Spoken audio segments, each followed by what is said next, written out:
Hi guys, today I want to talk to you about the benefits of strength training. So the first benefit that comes along with strength training is it helps to increase the amount of muscle that we have. So firstly, this helps us to do things around the house such as pick up our children, clean, garden, or get our shopping out of the car.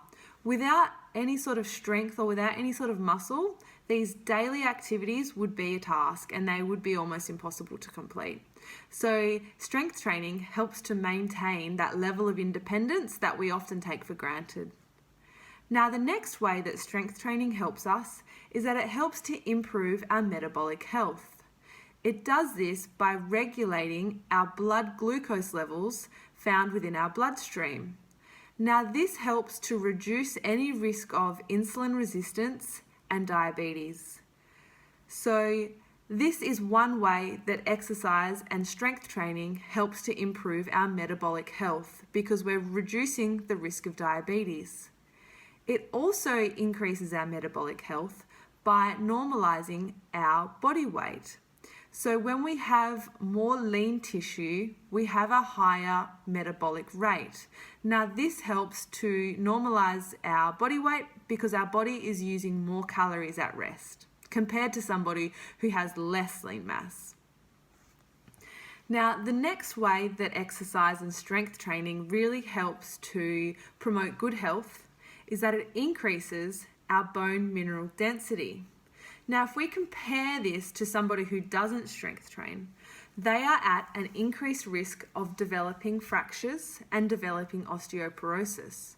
Now, this can have a really terrible impact on their quality of life later down the track and even now.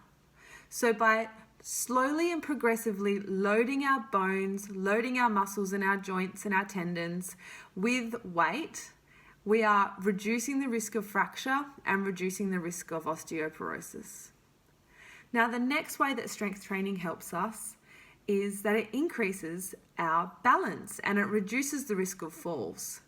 So strength training helps to create a great base of support and a great sense of stability through our ankles, through our knees, through our hips, and through our core.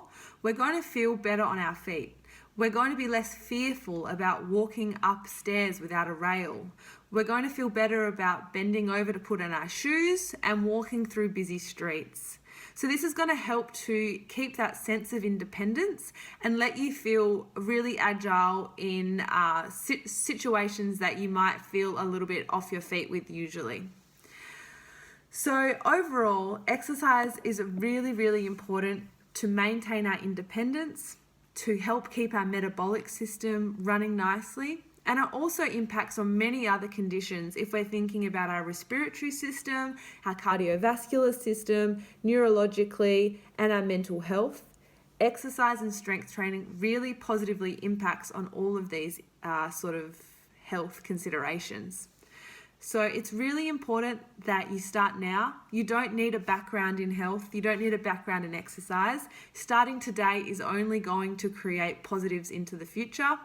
Talk to your GP, set up a plan, and find somebody you trust to really help you take that next step into exercising and into strength training.